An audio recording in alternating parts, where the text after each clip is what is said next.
Análisis de contraportada con el maestro Alfonso Zárate.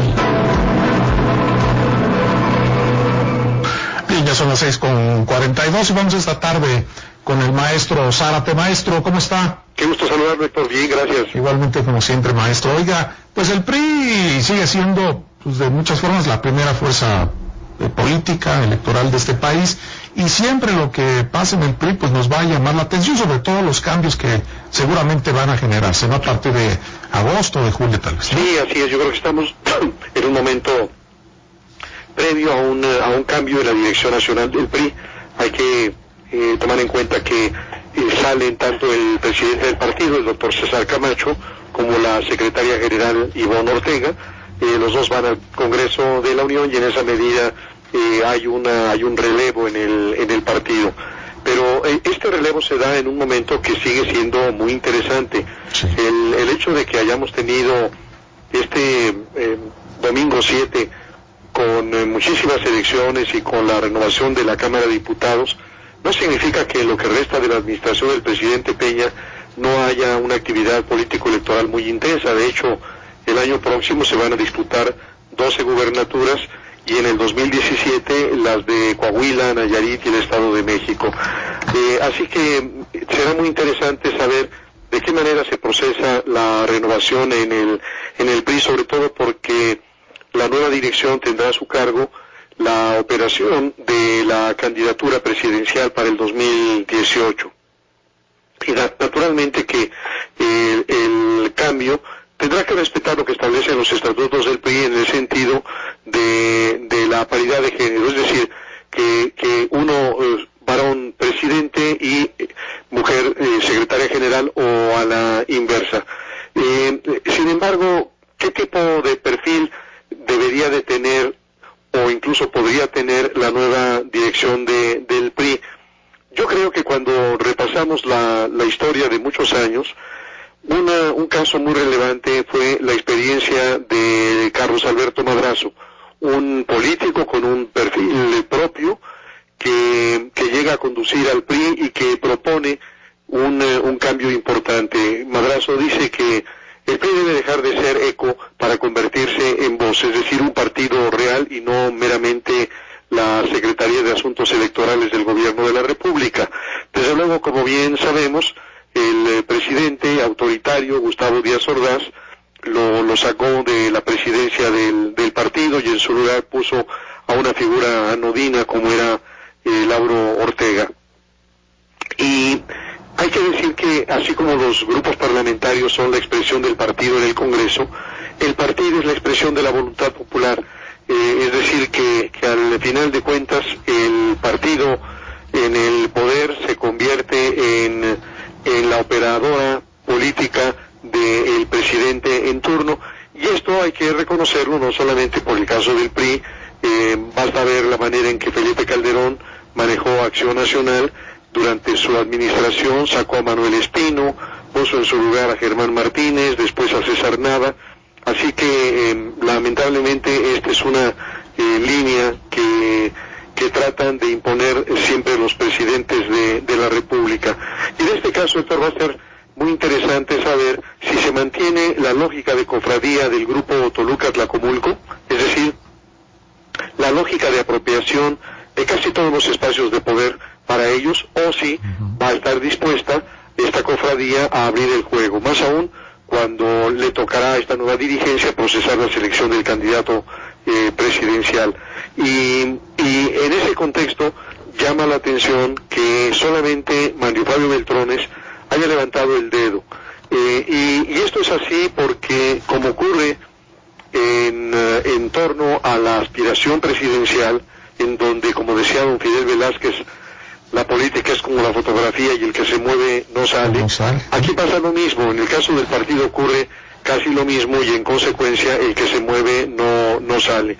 De tal manera que lo que tenemos meramente son especulaciones, son filtraciones, en donde se habla por un lado de la posibilidad de que el secretario de Agricultura, Enrique Martínez y Martínez, pudiera llegar a la presidencia del partido. Otros mencionan al titular de Trabajo y Previsión Social, Alfonso Navarrete, pero bueno, lo que será interesante entonces es ver si finalmente están dispuestos a llevar a la presidencia del partido a un cuadro con trayectoria, con peso político propio, o si mantienen la lógica de todo para los mexiquenses. Pues ya estaremos pendientes de eso, Héctor. Sí, ¿no? Y el hecho es que pues el grupo que tiene el poder ahora, maestro, pues querrá ejercerlo pues los últimos 3 años por todas las implicaciones. Y pues Mario Beltrones no es precisamente de ese grupo, digamos, es flanquear, ¿no?, a este grupo y digamos, debilitarlo de alguna manera. Entonces, por eso las propuestas, una usted la menciona, incluso menciona por ahí también a César Duarte, como la opción, ¿no?, para tratar de que la persona que llegue, pues, continúe con este coto de poder, si lo podemos decir, que tiene el Grupo del Estado de México, ¿no? Sí, yo creo que una de las claves de la larga estabilidad del sistema político mexicano residió en la capacidad inclusiva. Claro. Es decir, cuando nosotros veíamos los gobiernos de muy diferentes presidentes, podíamos observar la manera en que esos gobiernos se integraban por miembros del gabinete que procedían de distintos grupos políticos regionales. Es decir, que en el gabinete presidencial estaba incluido el Grupo Veracruz, o el Grupo Tamaulipas, o el Grupo Coahuila, o el Grupo Nuevo León, y que eso permitía a quienes aspiraban a hacer una carrera política en esas entidades federativas tener un canal, un conducto para llegar al poder. Sí. También había inclusión en términos profesionales, es decir, los ingenieros agrónomos estaban en un espacio, los ingenieros civiles en otro, los abogados y los médicos en otro. La excepción fueron aquellos años que se conocen como de la dinastía sonorense, los años 20. Maestro, vamos a saltar el corte en espera y terminamos. Perfecto, regresamos con el maestro Alfonso Zárate.